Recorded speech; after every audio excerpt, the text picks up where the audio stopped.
Well, welcome back. We're going to be digging back into our reading of Fascinating Womanhood. And I'll be starting with a song, probably ending with one. And yeah, here we are again. Chapter 7 tonight, titled Man's Role in Life. Hi, Gregatron. Well, let me get the song on and started, okay?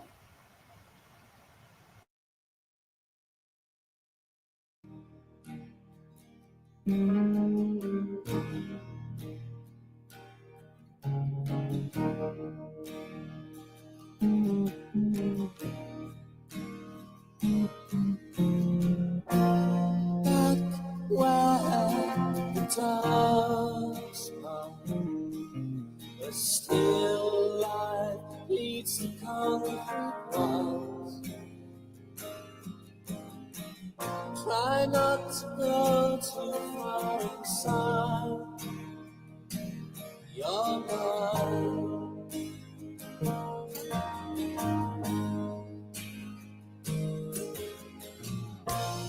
Back where across the side, where the lane was star glimpsed an endless smile.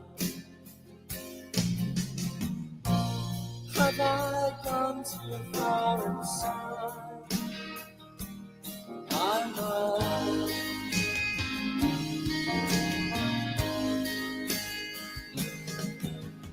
Oh, if you were the one, would I even notice now that life is gone? Oh, if you were the one,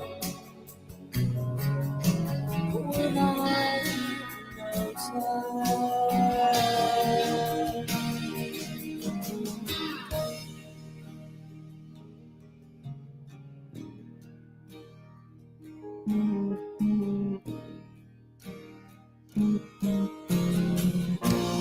Back where a house was, where the canine in the A-line stole your time.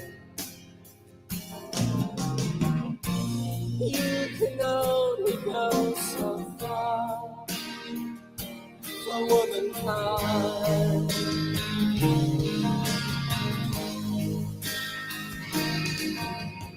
Oh, if you were the one, would I even notice now that mine is yours? Oh, if you were the one, would I even notice?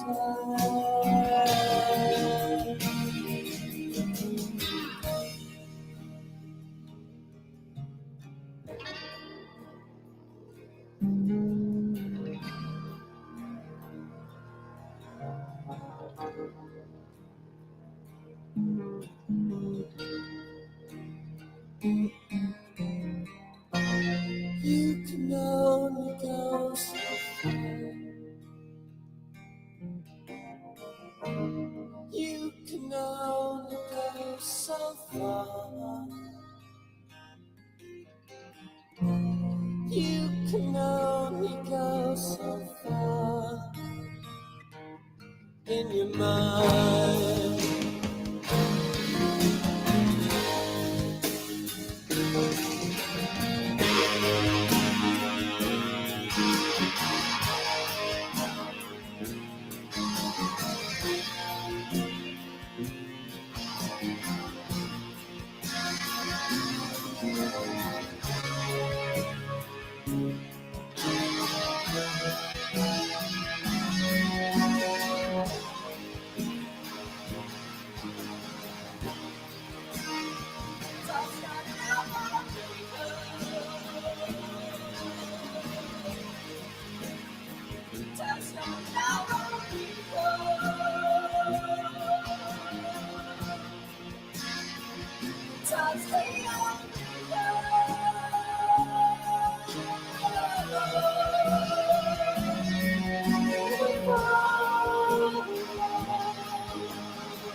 Lovely, lovely music. Music to get depressed to. Is it Princess Leia? This one's looking a bit Princess Leia. I wanted them to be on top of my head, but they don't stay up there so far. It looks okay. Different little look today, I suppose.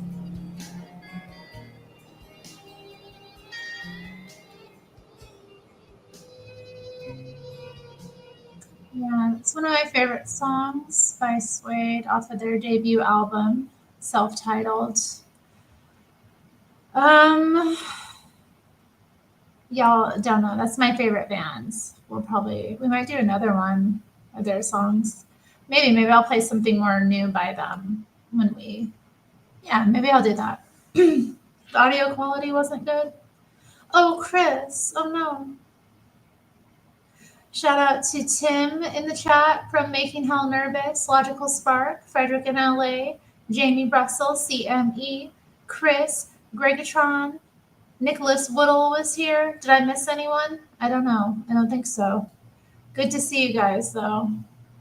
I'm glad that the men in the chat will be tuning in to hear more of fascinating womanhood.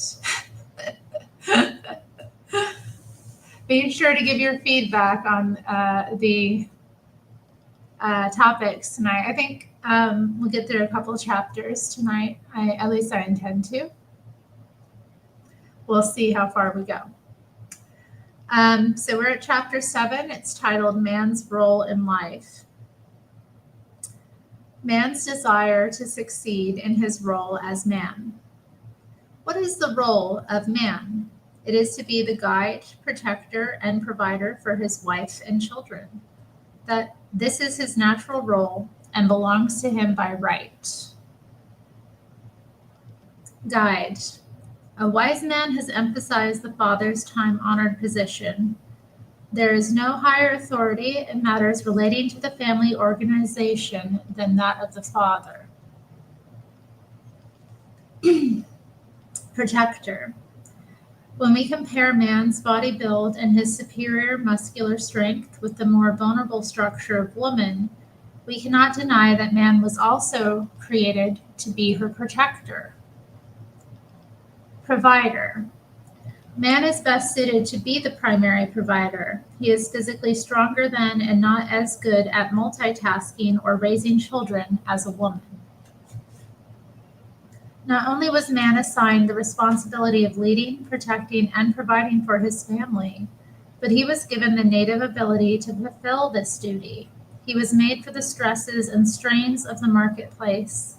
He has the facility to make weighty decisions, and was blessed with both strength and endurance to protect his family from all harm. Woman was created for a different kind of strain and endurance, far different than men. The partnership. We have often heard the statement, marriage is a partnership. But what kind of a partnership? It is not an equal partnership. For man's role is to be the guide, protector, and provider, whereas woman's is to be a loving wife, mother, and homemaker.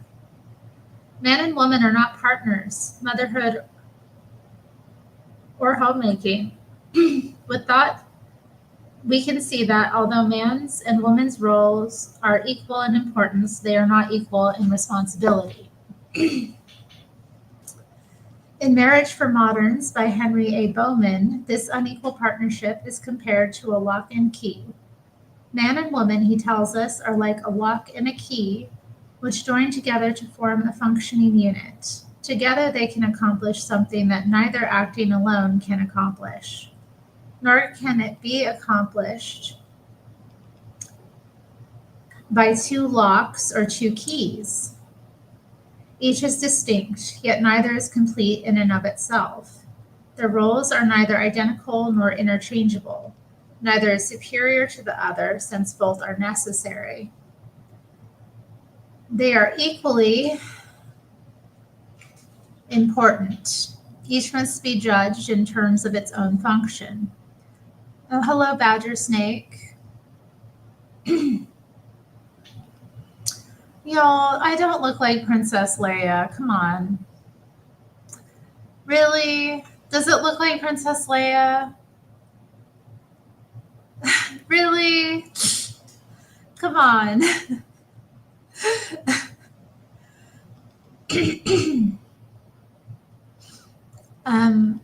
They are complementary. Marriage, then, is a complementary partnership. Man's burning desire. What must we learn of man's role if we are to become as Agnes? We must understand his desire to be successful in his role as a man. I have outlined the steps to understanding man. 1. Acceptance. 2. Admiration. 3. Pride. 4. Sympathetic understanding.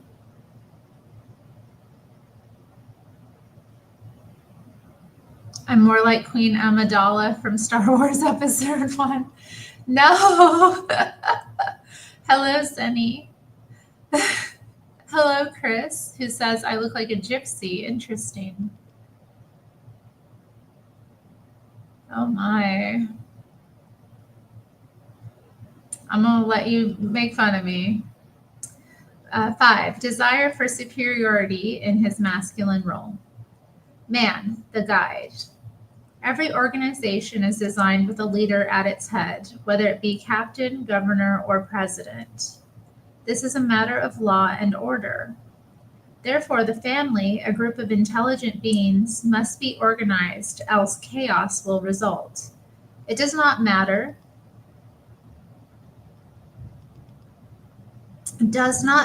how large or small the family, even though it be just man and wife. There still needs to be a leader. Cheryl S. Oh, thank you, Sunny. I look like a Chinese geisha.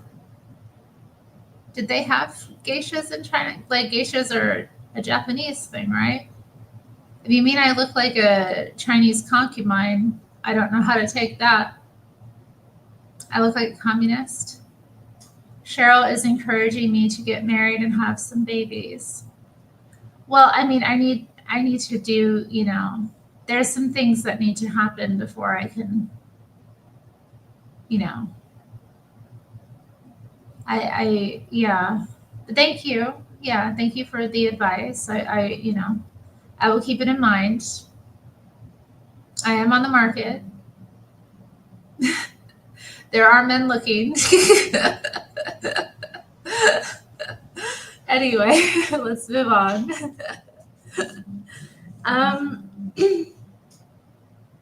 Where was I?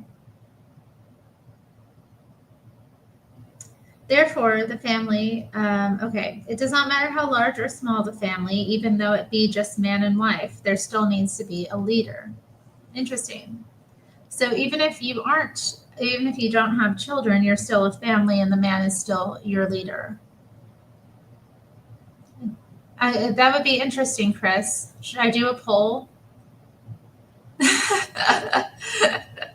Should I do a poll? Are you here as a potential suitor?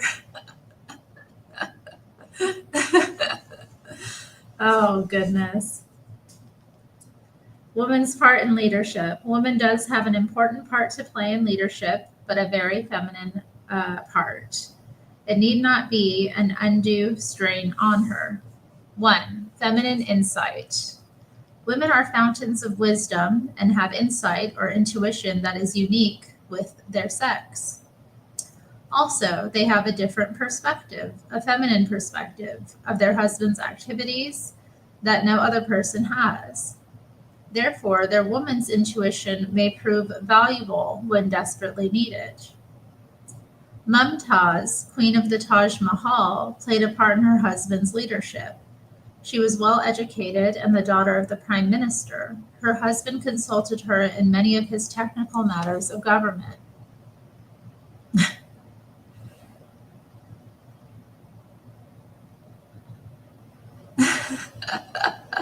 I know, it was so funny, Zenny. Like, I know. I was like, where are my black guys?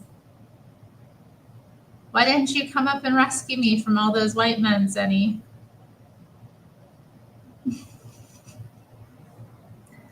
Feminine impulse. Okay.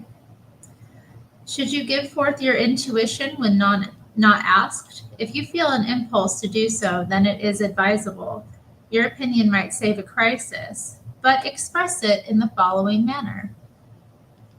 How to give feminine advice. Oh, this is going to be interesting. Give advice as a fountain that bubbles over in a park. Hi, Salad's Den. It's not White History Month, it's Black History Month. White history, as we all know, is July. Oh, poor Zealot's Den. Nobody letting him on tonight. I'm sorry. He just wants to hang out and chill. It's Black History Month right now, guys. We have to wait for July for the white month. That's true, Gregatron. I know. It's White History Month. I'm gonna celebrate with my friends. It's White History Month. So I'm gonna tell everyone there will always be different months to celebrate, but this month's gonna be White History. Okay, yeah, you're right. I do probably need to bestow some more wrenches in the chat. Let me get this out. Let's see. It's in the chat. Yeah, let's see. Okay, anybody else naked without a wrench? Yeah, Cheryl's not getting one. Give one to Tim too. Okay. Anybody else? Okay. I don't know. I don't see anyone else right now. Can you get a double wrench? No, you can't, Chris. No, you may not. How's everyone feeling now? I've put out some new wrenches. Okay. Where was I? Right. So we're learning how to give feminine advice. Okay. So I have to let the advice bubble out of me like a fountain in the park. One can take as much or as little as he pleases, or may choose to stand back and admire the beauty of the fountain itself. Use the take it or leave it approach and let him drink as much or as little as he likes. Use the words I feel or I believe, for they are indicative of insight. Make no effort to insist upon your point of view or to convince him, or explain why you feel as you do. And remember the following don'ts. 1. Don't appear to know more than he does. Don't map out a course for him to follow, analyze his problem or decision, or make a lot of suggestions. I don't know. I'm going to probably have to do my own ashes, Zealot's Den. The Protestants don't do it. I mean, maybe if I asked hard enough, they might.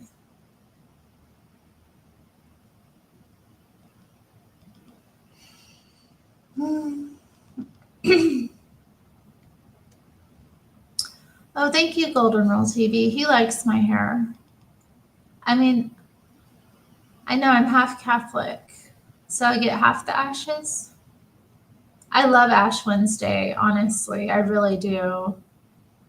I still am thinking about Lent and how I'm going to be going about it. Well, I mean, does it say in the Bible to ash your face? I don't think it's about whether it's in the Bible or not. I just think it's a nice tradition. Remember that you are dust, and to dust you will return. It's just something that people do in remembrance of, our mortality, I think. I think it's beautiful. Do you all like? I thought about doing a video like for Protestants to have a Lenten practice because I found that my faith really grew with the habit of giving things up for Lent. I was doing that a couple years. I started doing it as a practice before I even came back to Christianity. Like I was doing it a couple years where I was giving things up during Lent. And I really do think it kind of did something to me. So I might do a video talking about that. Like, it's not, it's not something that I think, I think there's something that can really be good for people to practice Lent or to take in the Lenten season. But anyway, think about maybe something that you should give up, some way that you can deny yourself. Because honestly, think of all the luxury we live in and like how much we have we don't need. But anyway, you're giving up talking to Bruce. Oh dear. Oh. Okay, let me continue. 2, don't be motherly. Don't take the attitude, here is this poor little boy in the world who isn't getting along so well, and I must come to his rescue and help him. 3, don't talk man to man. Don't hash things over as men do and thereby place yourself on an equal plane with him. Don't say, I think I have spotted the trouble area, or why don't we go over this or that, or let's come to some conclusions. In giving feminine advice, remember, make him feel validated in his role as a leader. Oh, but so many men do, Badger Snake. So many men do. I definitely don't want to be in that kind of marriage. I think I told you all, I was at a Super Bowl party, or I was at a party on the Super Bowl, and there was a couple there, and I don't know if they were married or not, but she was so much in the mommy role, and her man was so much in this little boy role, and I could just see like how much it was eroding his masculinity and how much he was like craving to be treated and talked to as a man. I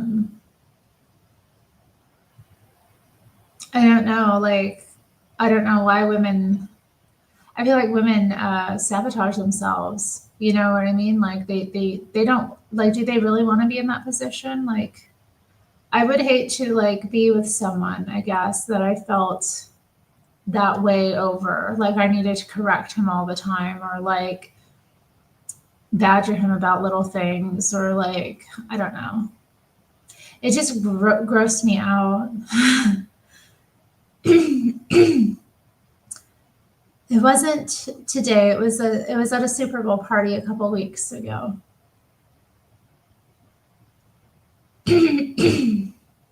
Well, anyway, woman's supporting role. When man is dominant and woman agrees with his leadership ideas, harmony in marriage is easy. But this is not always the case. The following are problems which arise. 1, when woman doesn't agree, how can you support an idea with which you don't agree? Remember this, you are not supporting the idea, but the man making it. You do this just as you support a president or chairman or superintendent who takes some action against your judgment. You might say to your husband, I do not agree with your plan, but I want you to follow your own convictions, and I will support you in it, whatever the outcome. Then, if he chooses his own opinion, compliment his manliness by saying, I am glad that you had the courage of your convictions and did what you thought best.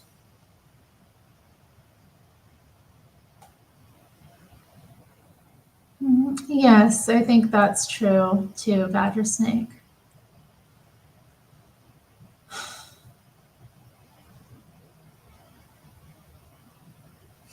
If you like someone's independence, why would you push them to rely on you more?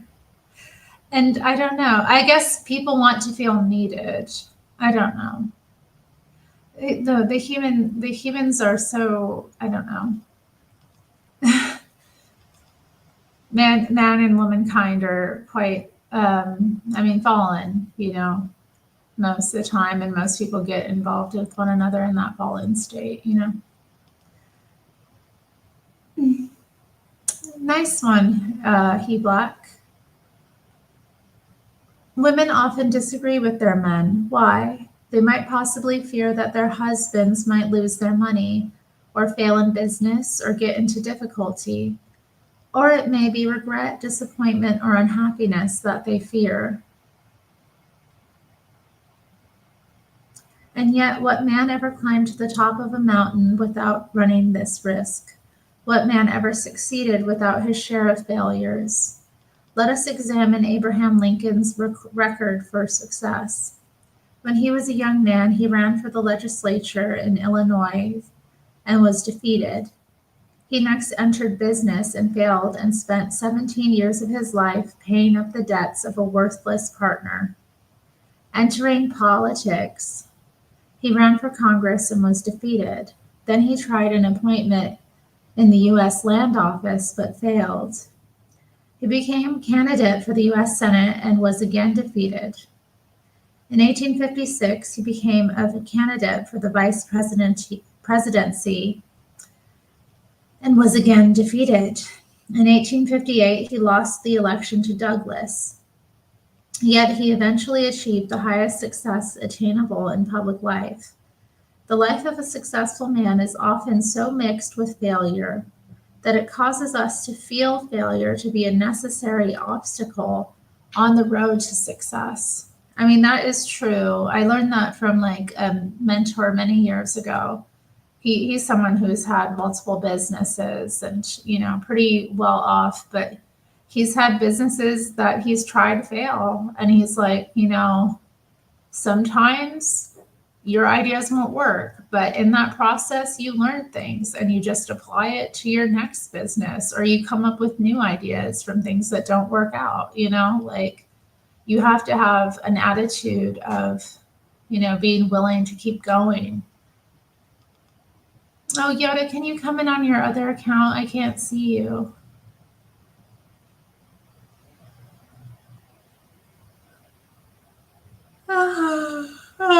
Okay. The way to overcome your fears is to obtain an attitude of willingness to take risks. Be willing to take chances and give him the freedom to make mistakes if necessary. Yes, he did. Yes, he did. He Black.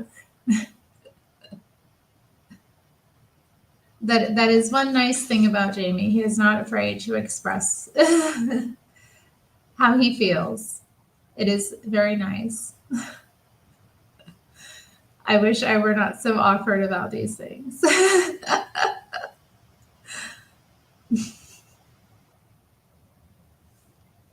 Okay. Give him the freedom to make mistakes if necessary. Don't spend a lot of time thinking about the outcome of his decisions, but rather board up your mind against them and have a girlish trust in him. A happy marriage is worth more than material success. I don't fumble anything, he black.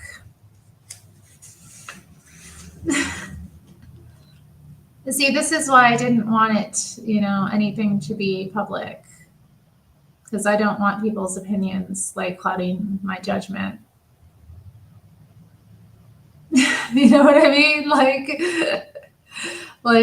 it's stuff like that, I didn't take down the video, it got struck. I got like 6 copyright strikes, but the one that took it down was actually the Morrissey video. It's only good fun, but it's not, it's fun for you. For me, it's serious. It's my life. Yeah, it did. And I don't know. I don't really want to go in and edit the songs. Well, I guess I would only have to edit one song out. I might do it later this week. We'll see. All right, 2. When a man flounders, how can you support a man when he cannot make up his mind? Some men fluctuate back and forth because it is their nature to do so. They are cautious and choose this route to making decisions. If so, they should be allowed their freedom to be themselves and should be accepted at face value. You think so, Gregatron? It was a love stream, they're all love streams. But I guess it was too much love.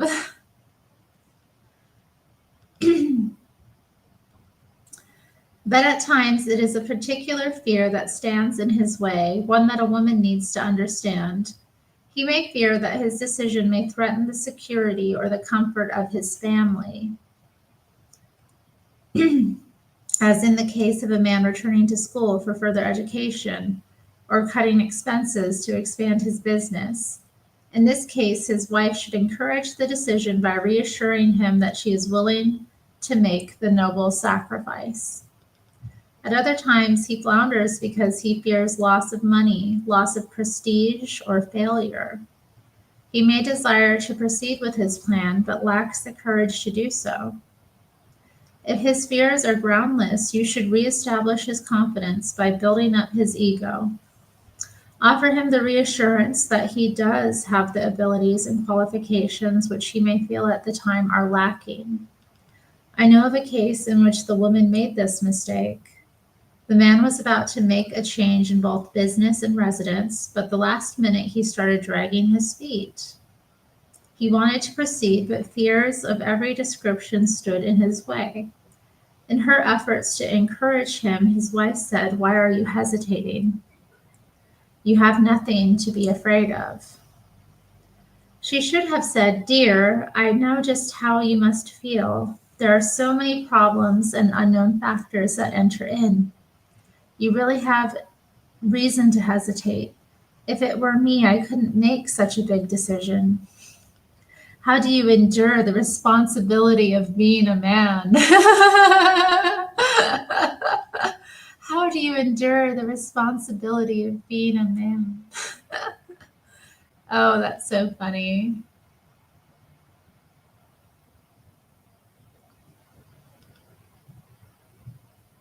Such meekness on her part would probably have awakened his heroism and caused him to say, "It isn't so tough. I think I can handle the situation." Remember, in giving him advice or in supporting him, make him feel validated as the leader. When woman stands in his way, serious marriage difficulties may arise when a woman puts her foot down and refuses to follow her husband's leadership. You think so, Regashon? Oh no.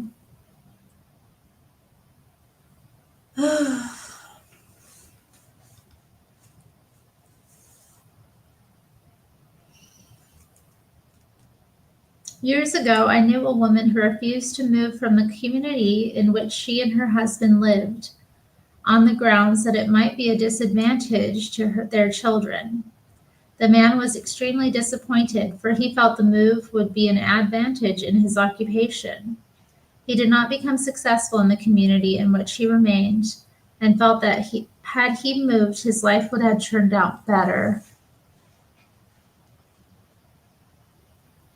He felt thwarted. Because of this, he developed a resentful attitude towards his wife and started arguments over trivial matters. She thought the move would harm her children, but she did them a greater injustice by putting a wedge in her marriage. Another reason woman stands in man's way, is her fear of failure.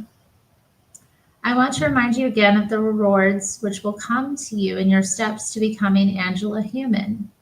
At times it may seem like effort and drastic changes are required, but remember that I am trying to teach you how to become a woman, the kind a man wants and the kind you were designed to be.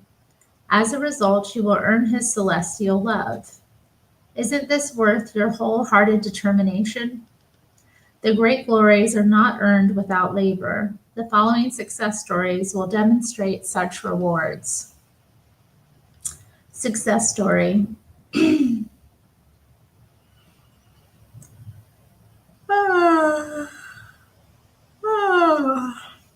Pardon me, guys. After learning fascinating womanhood, I decided to keep out of my husband's leadership over the children.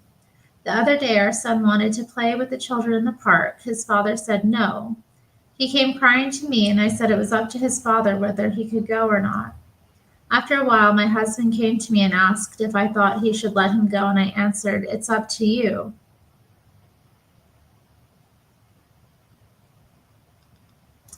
He did let him go, and the rest of the day was such a happy one. If I hadn't honored his leadership, it would have ended up with all of us angry and not speaking. I had fought for everything I wanted in marriage, great and small, and gotten nowhere. One morning, we were going out of town with our children, and I wanted to go to the corner beauty salon to have my hair combed. My husband said, "No, we have to leave immediately." We had no reason to hurry. I said, "It will only take 10 minutes, but he still said no. But this time I honored his word and went. On the way, I felt resentful and bitter. On the way, I began to reason with myself, knowing I must honor his leadership, accept him at face value, and look to his better side. I said to myself, if he doesn't care how I look, why should I? He is the most important person in my life. Soon I relaxed and became more cheerful and began visiting with him. It was an effort. Then this surprising thing happened. As soon as we arrived at our destination, he drove to a beauty salon and kept the family waiting in the car while I had my hair combed. He has never done anything like this before, she said with tears in her eyes. Aw, she got her hair did. All right, that was chapter 7. Oh, nice. Starbucks espresso machines in every office wing.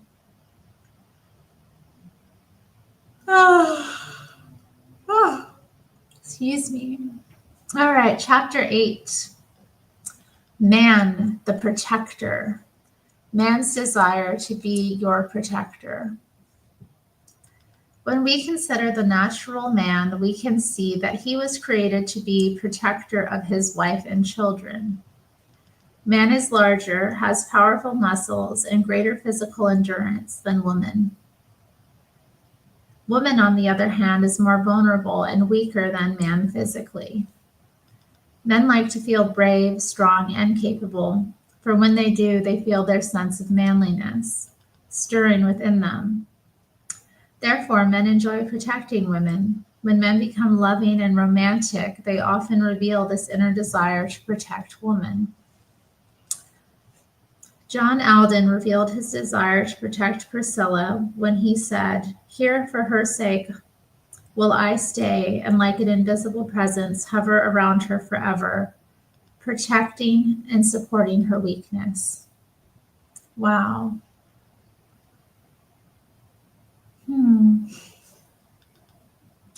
Victor Hugo made known his desire when he said, "My duty is to keep close to her steps, to surround her existence with mine, to serve as a barrier against all dangers, to offer my head as a stepping stone, to place myself unceasingly between her and all sorrows. If she but consent to lean upon me at times amidst the difficulties of life. What do women need protection from? In all periods of time, women have needed protections from the dangers, strenuous work, and difficulties of life. In the early history of our country, the very conditions under which people were forced to live made manly protection necessary.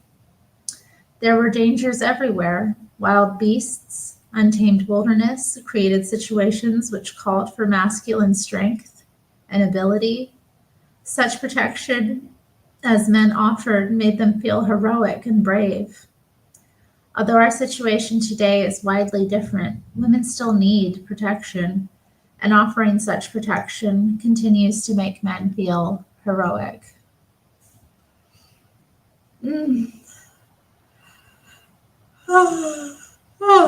Excuse me. Protection needed today. 1. Dangers.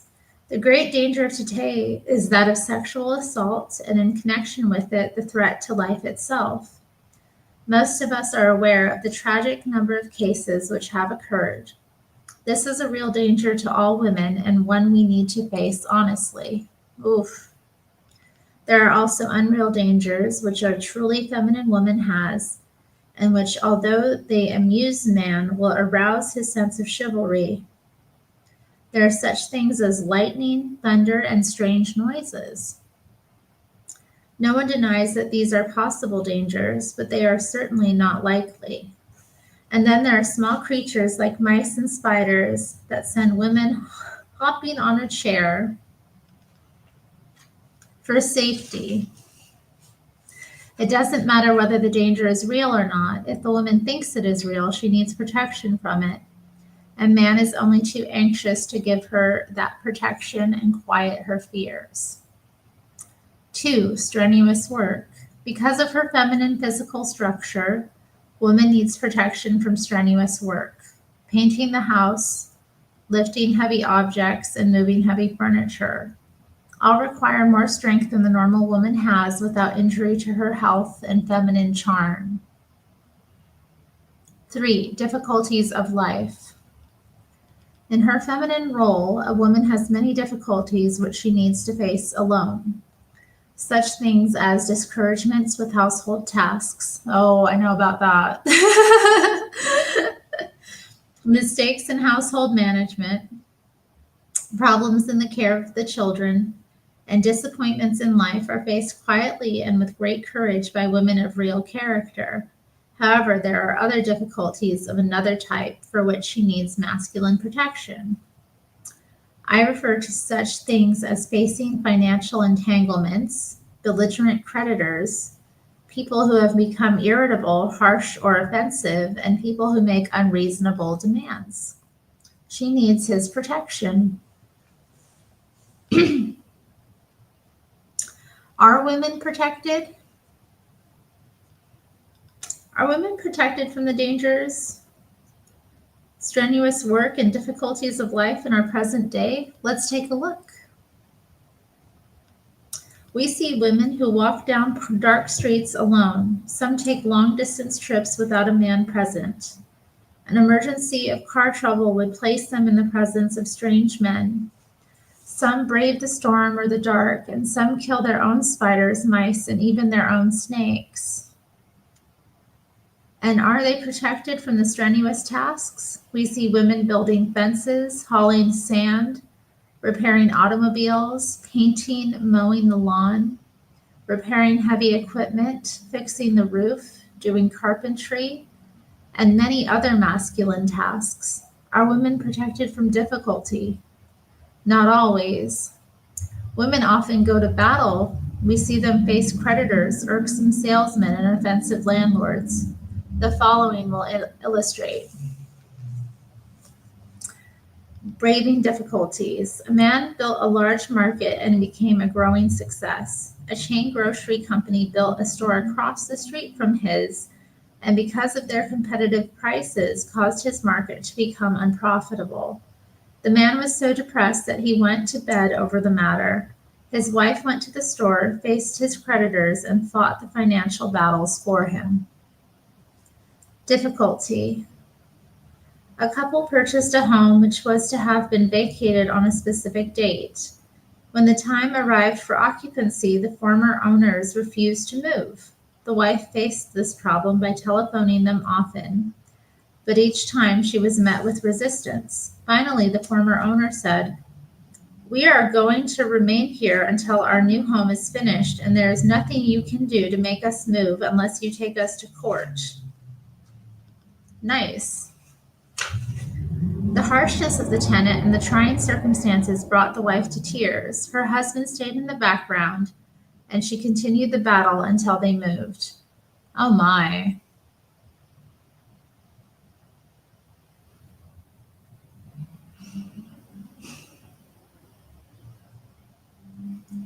Difficulty. Another couple planned to build a home and sought advice from a contractor concerning their house plans.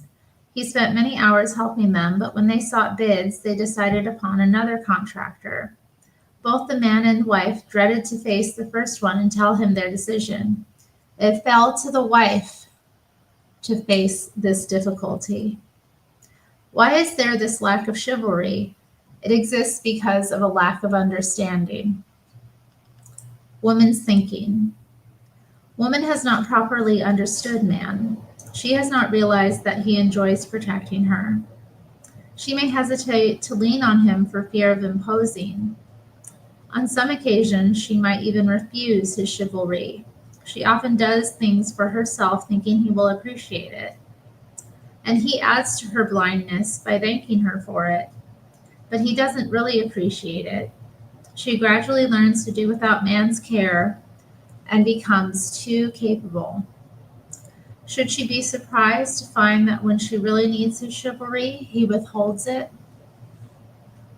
You think so, Gregatron? I agree. She is based. Definitely not. Maybe she can paint her face or paint like a doll or something, or, you know. I don't know. Some women are pretty adept painters, but like more detail work, not like, industrial style. Gregatron says I would make a good kindergarten teacher. I don't know. Would I? I do love children that age. They're so fun at that age.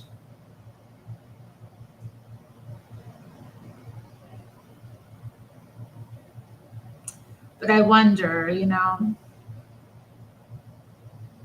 I don't know about pre-K, pre-kindergarten. I mean, like,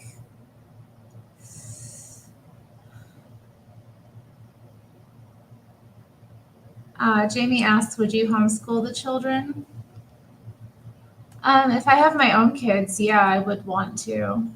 I mean, I might seek like tutorship for certain things that I'm not as good at, but I think for most education, I'd be perfectly capable of educating any kids that I have.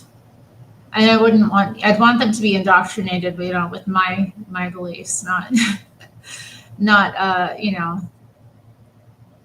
societies.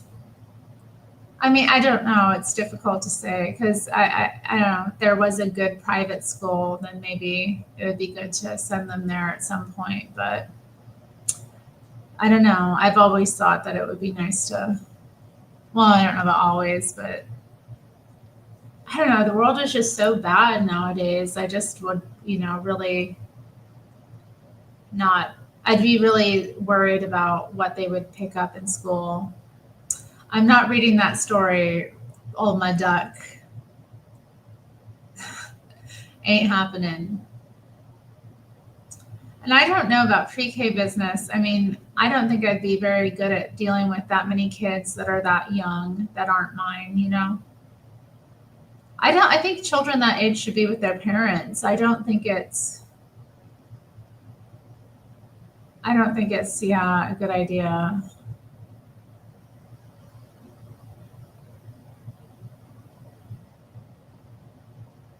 Why not? Well, what I was reading, what I was catching of it seemed a bit much. All up in my feelings. I know. Let's get back to the book. When he first married, he thought that women were supposed to be somewhat dependent upon man. But he noticed that his wife began doing many of these things for herself. Why? He didn't understand why.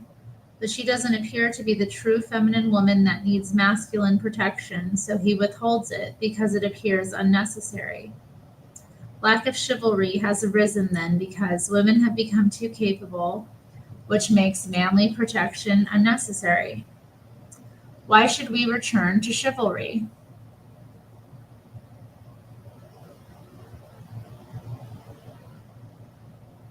It's none of your business, Maina. It's none of your business. Hello, the trying man. You haven't seen me in a long time? I've been around.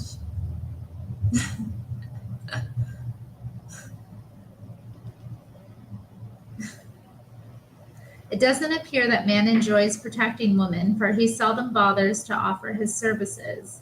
And it does not appear that woman needs him, for she appears capable of killing her own snakes.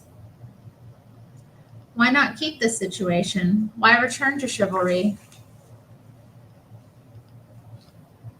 If you will investigate, you will find that neither the man nor the woman enjoys the situation, for both are robbed of an essential element of happiness. Man is robbed of his feeling of superiority, and woman of her feminine charm. I should hope so, old mud duck.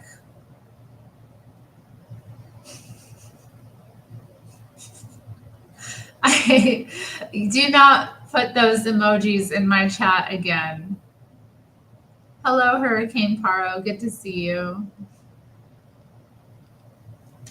You know what?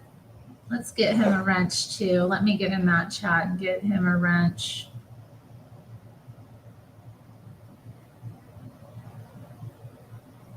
Oh, Burning Bushes is live. No premarital shaving, that's right. That's right, Adriana.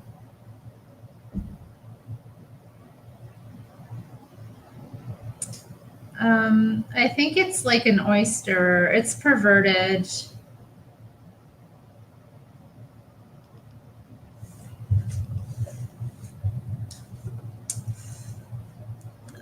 Okay, let's see.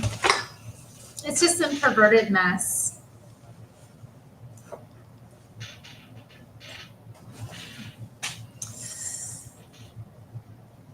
Oh, goodness. Ow. Excuse me, guys, as I adjust myself here. Why chivalry is essential. Protecting women causes a man to have a thrilling realization of his manhood. He feels like the superior male. Oh, goodness. If you are to become Angela human, you must become the feminine creature that nature intended you to be. You might agree that chivalry is important, but how do you awaken it in a man? How to arouse chivalry? 1. By making him feel validated as your protector. Admire his superior strength and ability and the protective qualities. 2. By acquiring the quality of femininity, which is a human trait. It will be taught in chapter 14.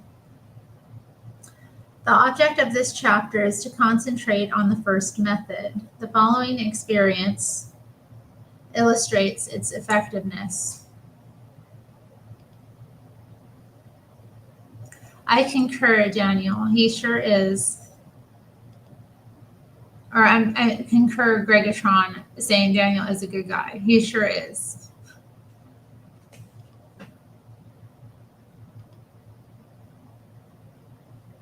Oh, wait, where was I? Excuse me. Okay. Admiring the manly. The following illustrates how such chivalry can be won. A man began remodeling his wife's kitchen, but when halfway completed, he stopped. She tried every persuasion to get him to finish it, but she was unsuccessful. Then she learned of this philosophy and said, "Oh, I admire you for taking upon yourself such a mammoth job as remodeling this kitchen. I don't know of another man that would attempt such a job. They would call in a carpenter. You have such a masculine talent." That is all she had. That is all she said that day. The next day she said to her sister while he was within ear's distance, "Did you see what a beautiful finish my husband achieved on this cabinet door? He has a real talent working with wood." That was all she said.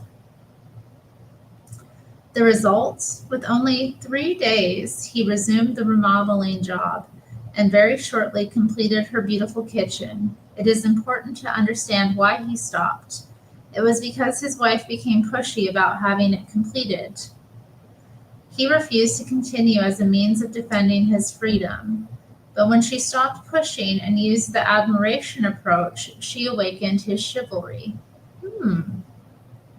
Object of this chapter: make him feel superior in his role as protector, and by doing so, you arouse his chivalry. Assignment: tell him, "I am glad that I have a man to protect me. I think it would be difficult to go through this life without you." Aw, isn't that nice? Isn't that nice? Chapter 9, Man the Provider. His desire to be a provider. Since the beginning of time, man has been recognized as the provider, whereas woman's was to bring forth children. But man cannot be considered the sole provider today. 1964 statistics from the President's Commission on the Status of Women reports that now every third worker in the American economy is a woman. 1964.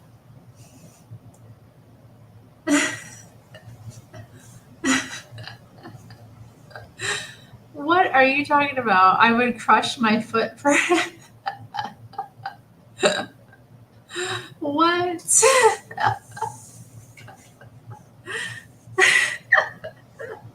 Are you saying I should get my feet bound or something? What are you saying?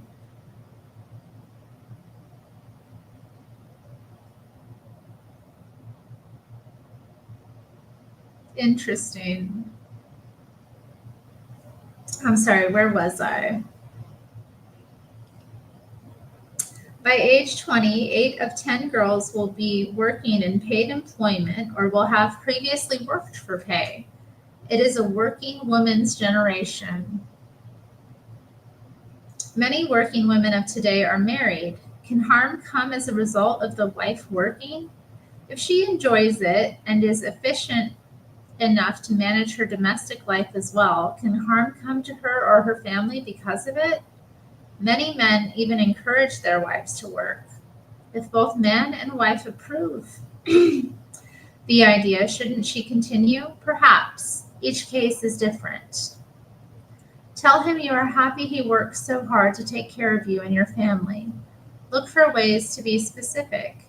In this way, you will help him feel validated as a man. Ways to help him feel validated. Respect his position as a leader, protector, and provider, and defend him when needed before the children. Don't deliberately compete with him in anything that requires masculine strength or ability.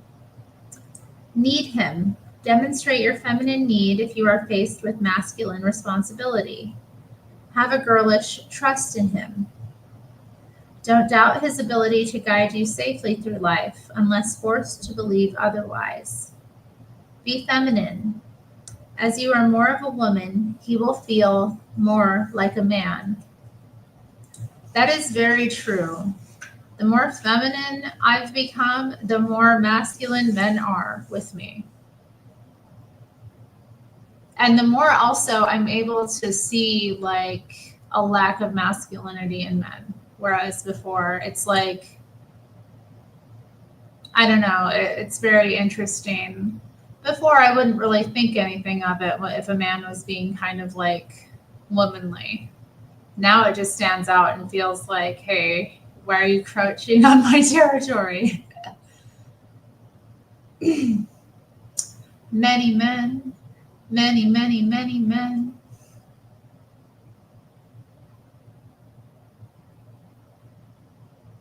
Oh, Maina, that's not nice.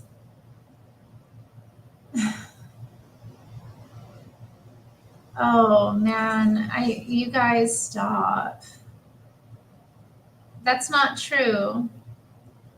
I don't see a ring on this finger. Chris is still able to get his, shoot his shot if he wants, but he's low effort. I don't want no low effort man.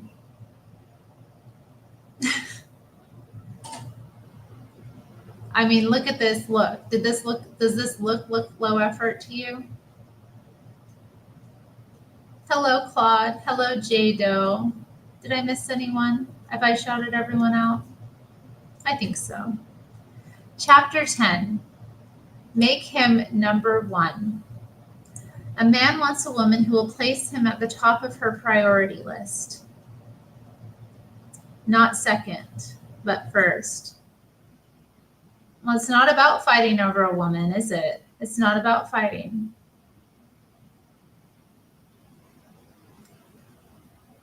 Yoda! Bad Yoda! Bad Yoda. I told you not to do those nasty emojis, and now you make that nasty comment that I don't want in my comment section. Ugh.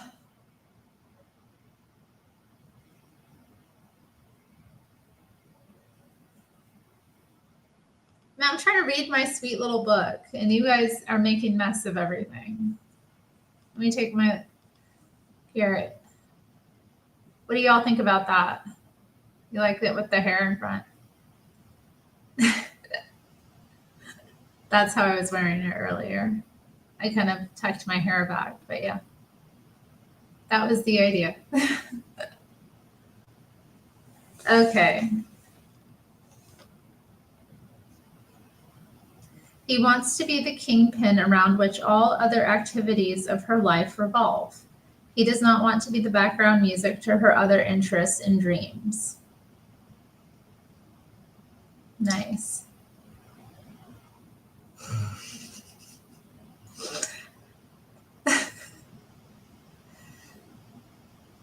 I know, Gregatron. I'm like reading this sweet book on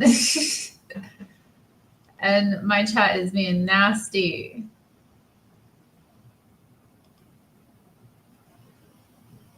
Okay, let me continue. Do women give their men this honor? Few of them do. For other things take precedence, such as the following. 1. The children. For example, a woman was the mother of a large family. Everyone who knew her admired her as the model mother. But her husband appeared to be only an appendage. The center of her life was her children. She lived and breathed for them. She loved and appreciated her husband and treated him well enough. But he never received top priority. His role was father and provider, but not king. What was the result? When he was alone with his wife, he was kind and affectionate, and when alone with the children, he enjoyed their companionship. But when they were together, he had a resentful attitude towards both of them. He criticized and belittled his children and resented his wife for placing him in this position. This diminished position causes men to resent the birth of a new baby, and it accounts for a frequent attitude of refusal to have more children. How interesting. That's right, Chris.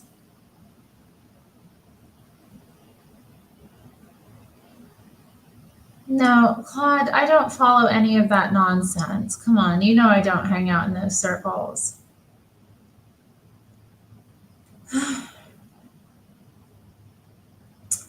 Placing her husband number one in her life does not diminish the sacred responsibility a woman has for her children. nor is it an indication of lesser love for them. Actually, the children feel more secure in the mother's love and interest when she shows such honor to her leader. 2. Homemaking. Sometimes it is her home that becomes more important than the woman than the man himself. Homemaking tasks, sewing, redecorating, or dreams of new furniture may dominate her thinking or time. But is the castle more important than the king who dwells therein? 3. Appearance. When it comes to appearance, a man appreciates a well-groomed, well-dressed wife when the effort is made for his sake. But if she spends endless hours shopping, sewing, and grooming, and in doing so neglects him, it gives him the impression that it is others she is trying to impress. He does not feel that he is number one in her life.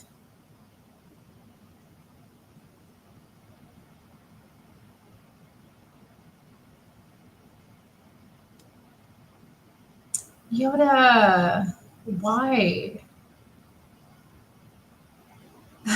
Why?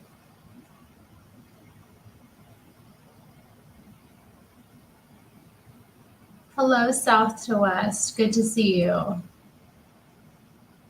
I just.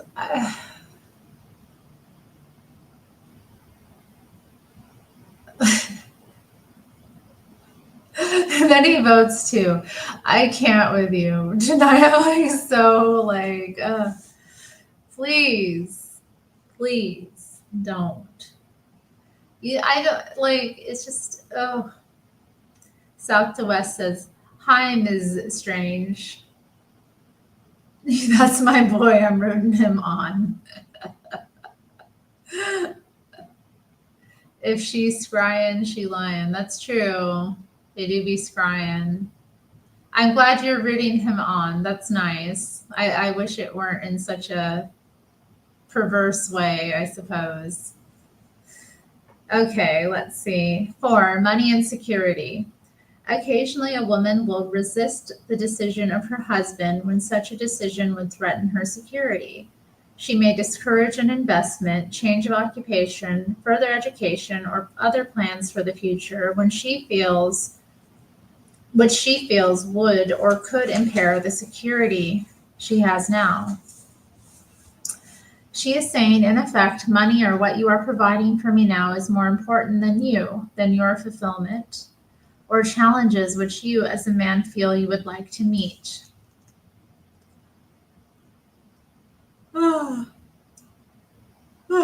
Excuse me.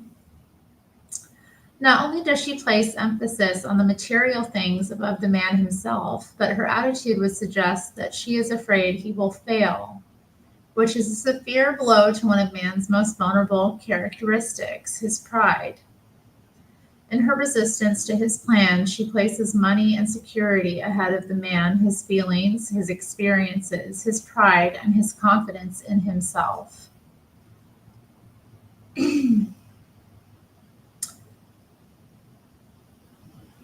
Oh, there was an Asian lady at church. I'm not jealous.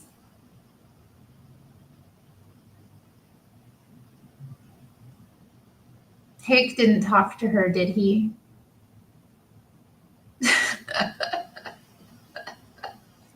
What do you mean she was freaking tapped? What does that mean?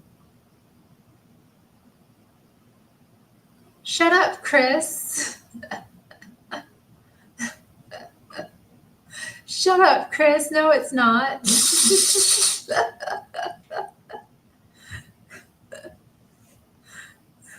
Okay, let's continue. Okay, a woman told me of an incident in her life in which she made such a choice. Her husband wanted to expand his business, and in doing so, planned to move the family into a small apartment temporarily, to sell the family home and use the money for his business expansion. But the wife put her foot down and refused to move. She said, I did not mind the inconvenience, for I have lived in lesser circumstances. Her reason was that she was afraid her husband would fail. She chose security at a risk of his feelings, his pride, and his self-confidence. She was crying. Oh, she sounds amazing.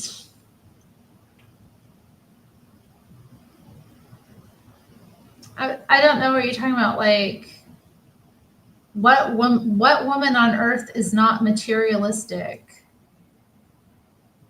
White women are materialistic. Asian women are materialistic. Black women are materialistic.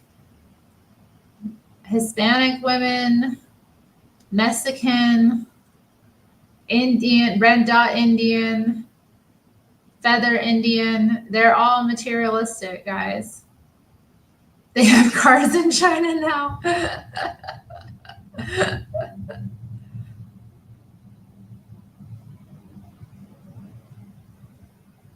I mean, we have to be. It's by design. Women are the ones who like. I mean, it's just it's in women's nature. It makes sense if you think about like what women's functions are biologically speaking. Like, of course, we're more materialistic. Our materialism is supposed to be an inspiration to man to like create. You know, she sounds fun.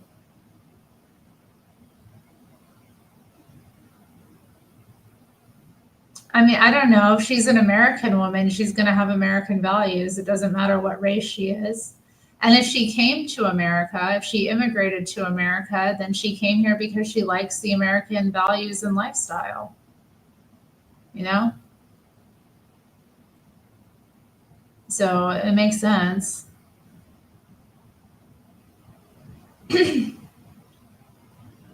If she's an Asian that came here, rest assured she will be materialistic. Rest assured, if she came here of her own volition, she is materialistic. They don't come here to live an aesthetic lifestyle, okay? They come here to live lavishly. Okay, let us continue. All right. At other times, a woman's desire for money and security may be the underlying reason why she may push him towards a goal he may resist. Security becomes more important than the man, than his freedom to be himself and to be the leader. Her attitude also suggests to him that she is dissatisfied with their present economic status, and such a suggestion is a serious threat to his pride.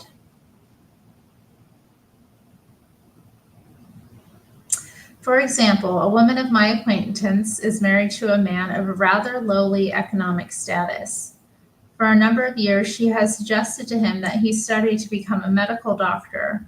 Her attitude suggests to him that she is not satisfied with his income and perhaps his lack of prestige.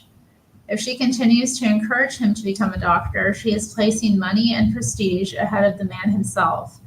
I mean, if he is like of that lowly economic status, I mean, it's unlikely. I mean, a doctor, she's encouraging him to go to school to become a medical doctor, of all things. Of all things. I mean, really. Oh, wow, Chris. A 4-hour nap sounds amazing.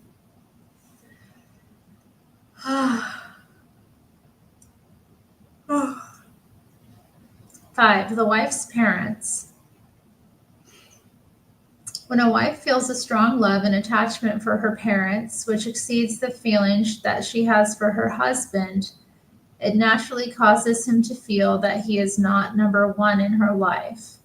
This in turn may cause him to resent his wife's parents, for they may steal from his position of importance. Have any of you seen that? Because I've seen that like with certain women where they sabotage their marriage by being way too closely ingratiated with their family of origin, as opposed to like prioritizing the family that they're building with their husband. Like there's so many ways that this manifests, but it is really, I think, important to look at like how much of an impact are your families of origin playing in your, marriage. Because I've seen it, like, a mother will like encourage their daughter to like go against their husband and like eventually like leave their husband and like move in with her or that kind of thing. Frosty the Snow Woman. You think he doesn't like it? Jamie, you don't like my hair? Is that true?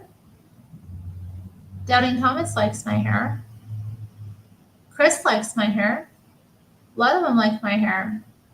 Does Jamie not like my hair?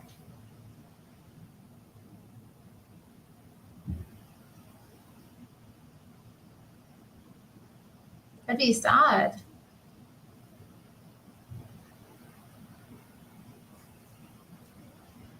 Okay, let's see. Careers, talents, and he loves it. Oh, okay. Thank you, Jamie. I'm glad that you love it. My hair is artistic. Thank you. My hair is da bomb. Thank you.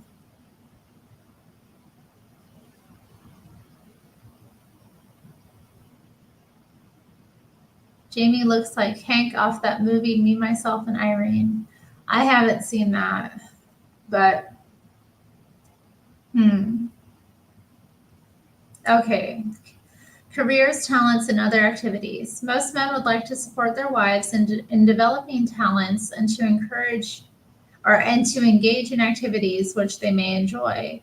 But when these interests dominate the woman's thinking, and when her enthusiasm for them overshadows the man himself, it causes him to feel second place to her other interests. This is the reason men often become quite unreasonable about the time their wives spend away from him and from domestic life, and even grow to resent them. However, the woman places her husband number one in her life, he is likely to encourage her interest in outside activities. My hair looks like an explosion in a hair factory? Dang, you think so? Princess Leia is a hag compared to you. Oh, thank you. Yeah, get to confession, Bruce. Oh, yeah, you saw my funny Sopranos meme where they had Tony Soprano and it said underneath him or above him, goes to therapy. And then it had, what's his name? Polly Walnuts. I can't remember his last name in the show, but the Polly character, and it says, goes to confession. And like Polly was just like a really well-adjusted guy, given the horror of what he like lived through and what he his what he did and what he was involved in. He was like really level-headed and like happy and easygoing most of the time, comparatively. So I thought it was funny.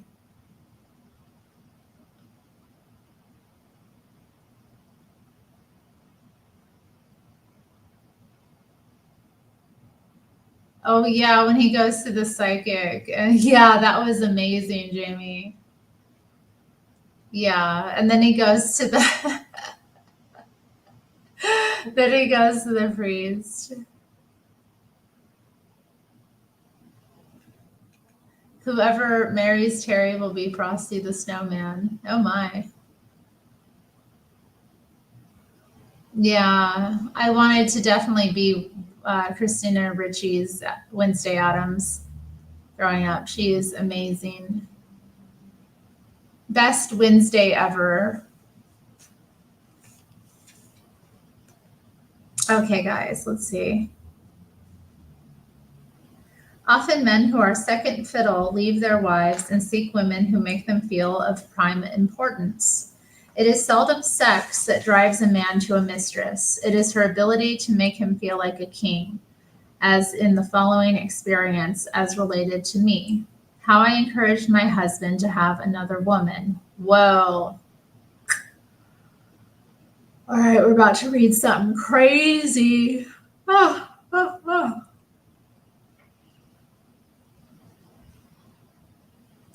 Sounds terrible, doesn't it? And it was. And now, after studying and practicing fascinating womanhood, I'm beginning to realize that all his escapades were brought on by my behavior towards him.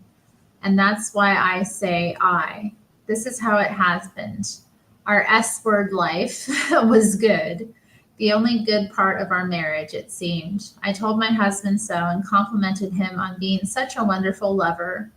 But the trouble was that was the only thing I complimented him for or admired him for. I found nothing to praise him in. I certainly didn't accept him. He was never treated as number one. In other words, I counted him as good for nothing except as a sex partner. Whoa. Therefore, he turned to other women who made him feel number one, and I admired his other manly attributes. He turned to women who would listen to his stories and give him the time and the attention every man needs. Of course, I hated him for having other women. I couldn't understand why he wasn't satisfied with this sex I gave him.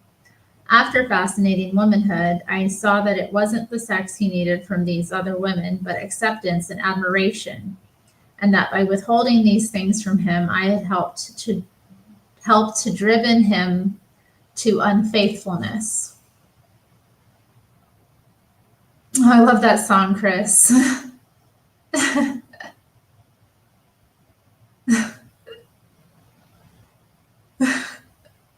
That old dog has chained you up all right. Gave you everything you need to live inside a broken dream. I have to think about the lyrics for a minute. I had a dream I was your hero. Okay, let me see. I have no fears now that he will ever have another escapade because I now know what kind of woman a man wants. I want to hear though in 10 years, like how it worked out.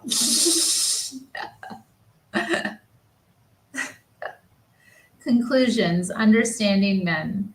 We have come to the end of this section, understanding man. This is the angelic quality which Agnes had in such abundance, which brought David peace and happiness. And when he did not have her understanding, he seemed to go wild and get into difficulty. Understanding men is an angelic quality, and therefore is a matter of character. Our lack of understanding indicates the weakness in our character.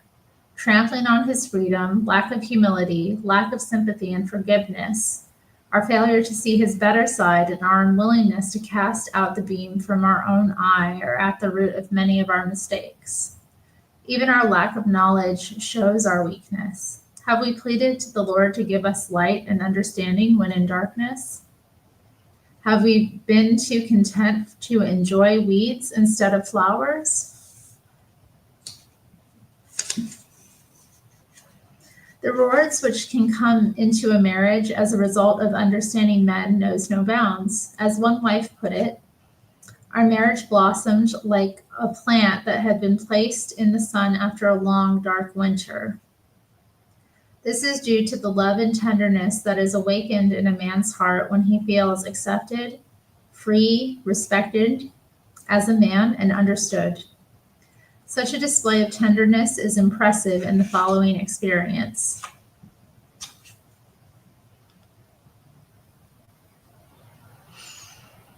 My husband and I have been married 6 years. We have 2 children. When I became pregnant with my last child, my husband became very cold and indifferent. He said he didn't love me, and I was like a mother to him. He began having an affair with another woman.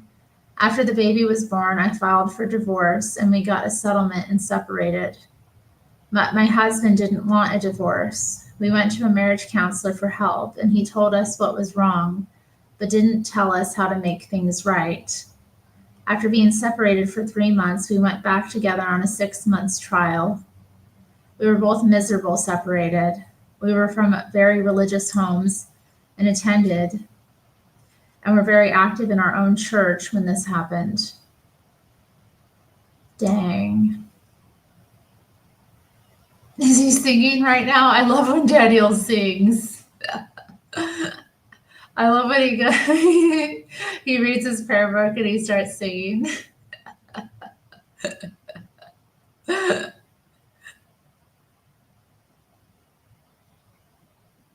Shucks, I better hurry up, guys. I'm missing the singing. Okay, where was I? All right, during this trial period, our marriage was doing fairly well, but was shaky and wasn't what I wanted. I didn't feel the tenderness I wanted and needed so desperately. I didn't feel loved like I wanted to be. I felt like our marriage was very insecure, but I didn't know what to do about it. I felt helpless and worried constantly that my husband would find another woman to have an affair with. At this time, I heard about Fascinating Womanhood. I read the book and attended the classes. Oh, they did classes. We can take classes in being a fascinating woman?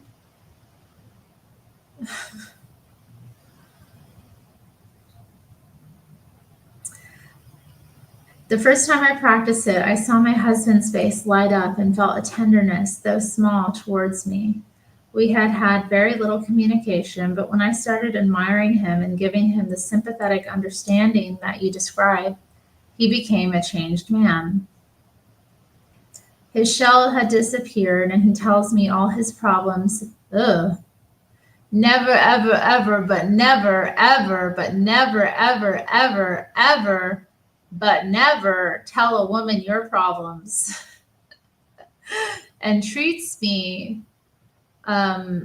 with a lovely, tender feeling. It is a marvelous experience, one I have always dreamed of but never had.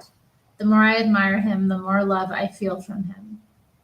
I now have a wonderful peace within. I have no fear of him leaving me for another woman because I am giving him the admiration and love he needs and wants.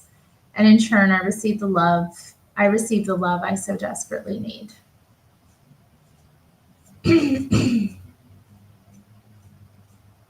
I mean, I don't know, Argolinus. Adultery does indicate a lack of respect. I mean, what comes first? If you respected your spouse, you wouldn't commit adultery, would you? I mean, am I right?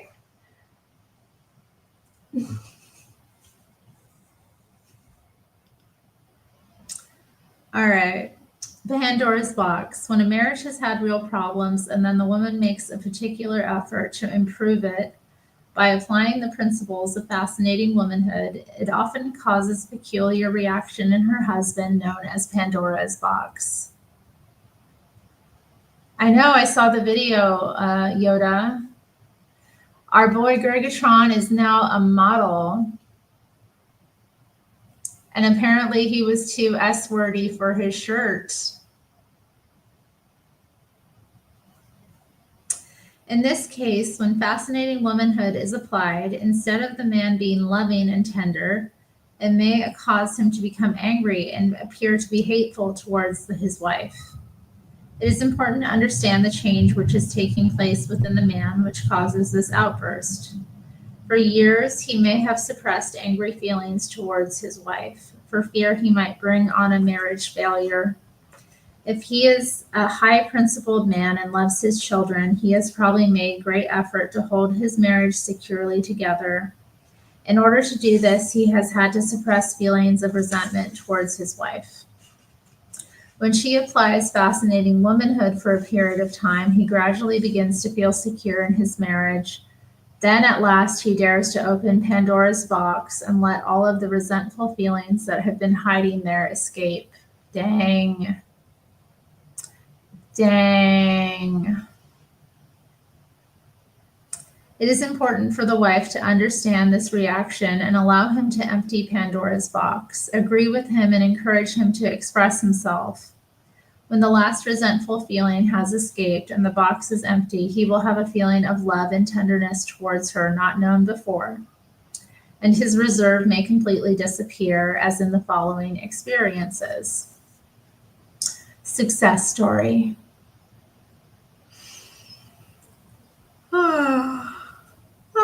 Excuse me. After learning and applying fascinating womanhood, my husband seemed happier, but that only lasted about 3 to 4 months. When tension began to build a little, not bad, then one evening, wham, a Pandora's box reaction. It seemed as if all the pent up feelings he had came out, and at the same time, the walls of reserve came tumbling down. Pretty dramatic and pretty wonderful. Now he tells me he has never been so happy in all his life, and I feel the same way.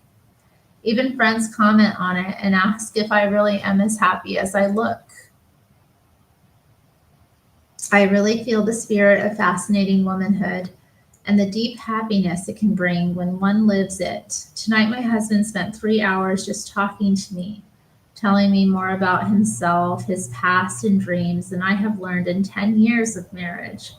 He also said that he came closer than I had realized to leaving me during that time and would have if it hadn't been for the children. I had been extremely happy all day, but when my husband came home, he cast a shadow of gloom and was grumpy. I was determined to not let his gloom rub off on me. I made him comfortable and invited him to talk over the day. He just wanted to relax, so I continued to prepare dinner.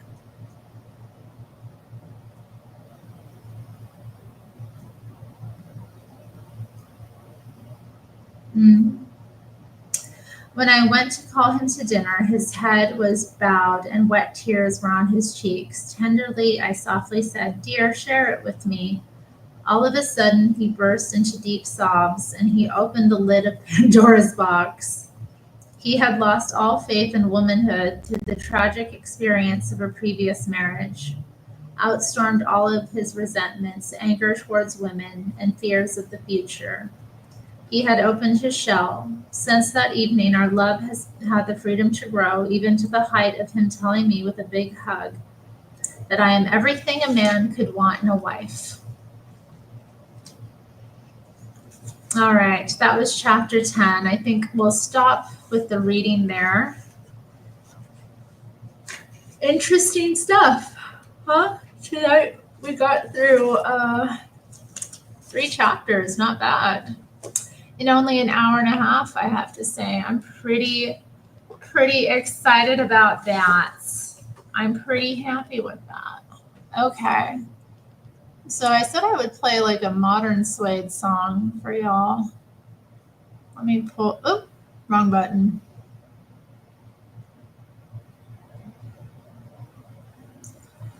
Let's see.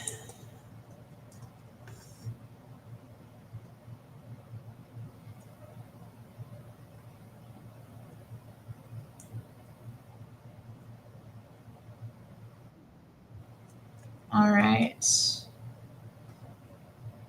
Thank you for being here. It's been fun. So won womanhood. I won the fascinating womanhood for tonight.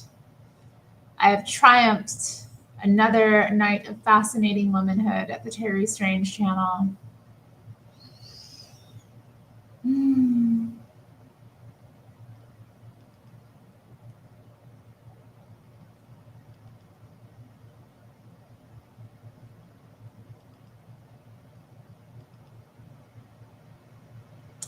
Let us take down the banner.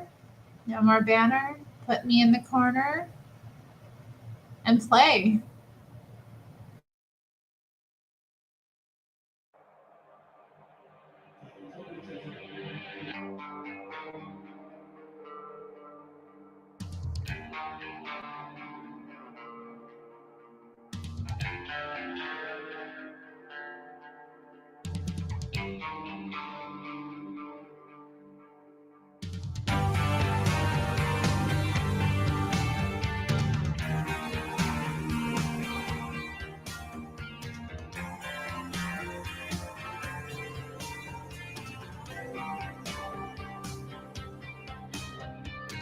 Pretty smile, pretty petrol eyes, keep our shadows locked up here inside.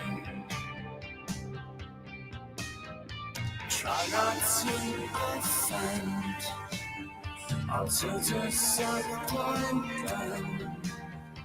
Write the letters you will never sung. Oh, they stay in shadows, all the heartbreakers. Oh, they stay in shadows, all the troublemakers.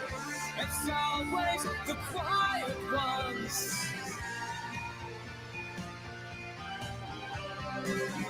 It's always the quiet ones.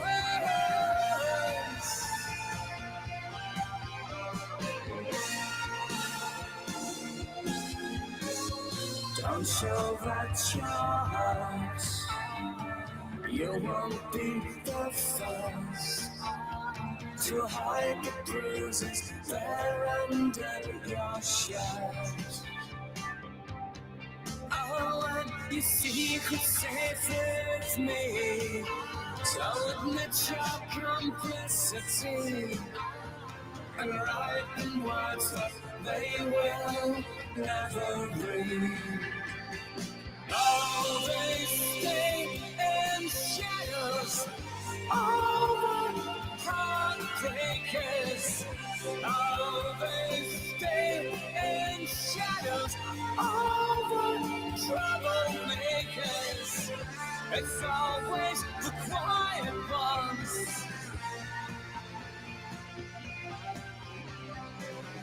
It's always the quiet ones.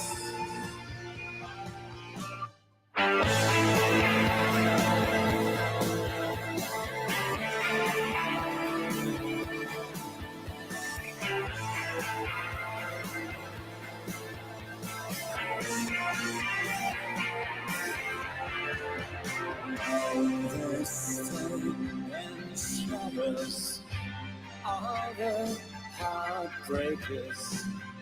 Oh, they stay in shadows, all the troublemakers. Oh, they stay in shadows, all the heartbreakers. Oh, they stay in shadows, all the troublemakers. It's always the quiet ones. It's always the quiet ones.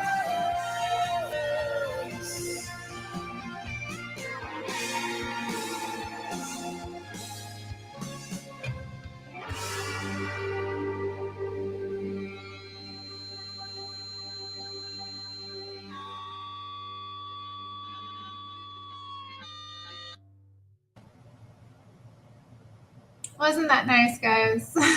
That was a track off of their last album, Auto Fiction. Yeah, so I'm going to head out. I hope you all have a good night. I'll see you around the internet, the YouTubes maybe on another channel, another chat, another time, or maybe back here at the Terri Strange channel whenever we meet again. Good night, y'all.